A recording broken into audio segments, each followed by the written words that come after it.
नवरात्रि के 9 दिवसीय उत्सव के दौरान मां दुर्गा के भक्त उपवास रखते हैं। अगर आप भी इन्हें रखने की योजना बना रहे हैं तो यहाँ कुछ सावधानियां बताई जा रही हैं जिन्हें आपको शुभ त्योहार का पालन करते समय ध्यान में रखना चाहिए।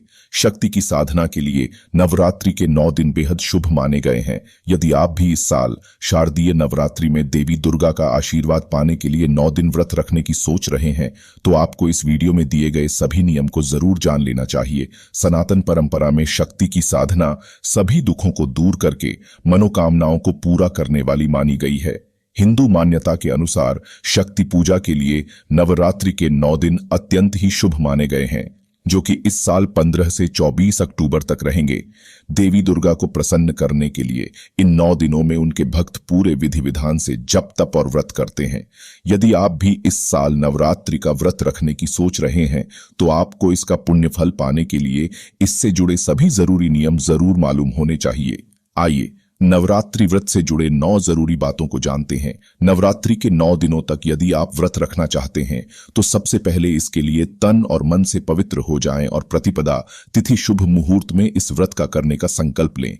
यदि आप पूरे दिन 9 दिन व्रत नहीं रख सकते हैं तो आप अपनी सुविधा के अनुसार नवरात्रि के पहले और आखिरी दिन व्रत रखते हुए देवी की पूजा एवं साधना कर सकते हैं। शक्ति की साधना और व्रत का संकल्प लेने के बाद नवरात्रि के पहले दिन ही शुभ मुहूर्त में किसी योग्य साधक के निर्देशन में कलश स्थापना करें और पवित्र मिट्टी में ज्वाब बो दें। नवरात्रि का व्रत रखने वाले साधकों को अपने घर के ईशान कोण, पूर्व या फिर उत्तर दिशा में बैठकर देवी की साधना करना चाहिए। देवी की पूजा करते समय आपका चेहरा हमेशा पूर्व की ओर रहना चाहिए। नवरात्रि का पावन त्योहार दुनिया भर में हिंदुओं द्वारा बहुत धूमधाम से मनाया जाता है। 2 मुख्य नवरात्रि हैं जो हर साल आती हैं, चैत्र नवरात्रि और शारदीय नवरात्रि। चैत्र नवरात्रि गर्मी और वसंत मार्च या अप्रैल के अंत में मनाया जाता है और शारदीय नवरात्रि शरद ऋतु अक्टूबर नवंबर में मनाया जाता है। इस बार शारदीय नवरात्रि 26 सितंबर से शुरू होकर 5 अक्टूबर को समाप्त होगी।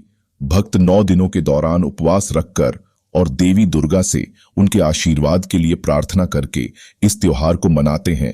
कुछ लोग पूरे 9 दिनों तक उपवास रखकर इस त्योहार को पूरा करते हैं, जबकि अन्य नवरात्रि के पहले 2 या अंतिम 2 दिनों के लिए उपवास रखते हैं। कुछ नियम हैं जिनका पालन इन व्रतों को करते समय करना चाहिए। आइए शारदीय नवरात्रि के दौरान उपवास के क्या करें और क्या न करें पर एक नजर डालते हैं। नवरात्रि में देवी दुर्गा की पूजा हमेशा आसन पर बैठकर करना चाहिए। शक्ति की साधना के लिए लाल रंग का ऊनी आसन शुभ माना गया है। कभी भूलकर भी जमीन पर बैठकर देवी दुर्गा की पूजा न करें। नवरात्रि के व्रत रखने वाले साधक को व्रत के आखिरी दिन देवी दुर्गा की स्वरूप मानी जाने वाली कन्या की पूजा करनी चाहिए।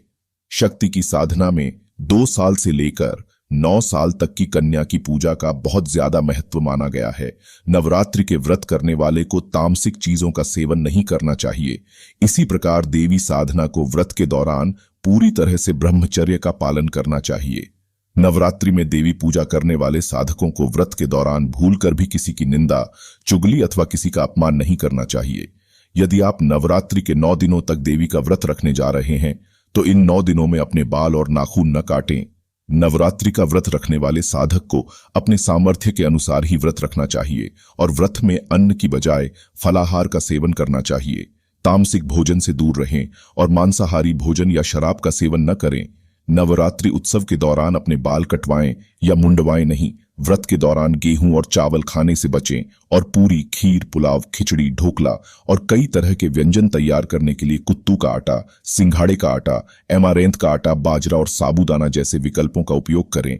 नवरात्रि के दौरान व्यंजन तैयार करने के लिए नियमित टेबल नमक के बजाय सेंधा नमक का उपयोग करें। नवरात्रि के दौरान भोजन तैयार करने के लिए बीज आधारित तेल या रिफाइंड तेल का प्रयोग न करें। इसके बजाय शुद्ध घी या मूंगफली का तेल लें। यह सर्वविदित है कि नवरात्रि के दौरान व्यंजन बनाने में लहसुन और प्याज से सख्ती से परहेज किया जाता है। फलियां, चावल का आटा, मैदा, कॉर्नफ्लोर, दाल और सूजी जैसी चीजों को भी छोड़ देना चाहिए। स्वच्छ रहना नवरात्रि के सबसे महत्वपूर्ण पहलुओं में से एक है। अपना दिन शुरू करने से पहले रोजाना स्नान करना चाहिए, प्रसाद तैयार करना चाहिए और देवता को भोजन देना चाहिए और अपने घर और आसपास को साफ रखना चाहिए। नवरात्रि के पहले दिन कलश स्थापना या घट स्थापना करना महत्वपूर्ण है। यह त्योहार के सबसे महत्वपूर्ण अनुष्ठानों में से एक है और इसे प्रतिपदा के प्रचलित होने पर किया जाना चाहिए। देवी दुर्गा से प्रार्थना करने के लिए दुर्गा कला, श्लोक और मंत्रों का जाप करना न भूलें और हर दिन देवता के सामने एक दिया रखना चाहिए। इसके अतिरिक्त नवरात्रि के अंतिम दिन कन्याओं को भोजन कराया जाता है और उनकी पूजा की जाती है, क्योंकि उन्हें नवदुर्गा माना जाता है। अगर आपको मेरी वीडियो अच्छी लगी हो तो ऐसे ही और वीडियो देखने के लिए इस चैनल को लाइक और सब्सक्राइब करें और बेल आइकॉन को दबाना ना भूलें, ताकि आप मेरी वीडियो सबसे पहले देख पाएं।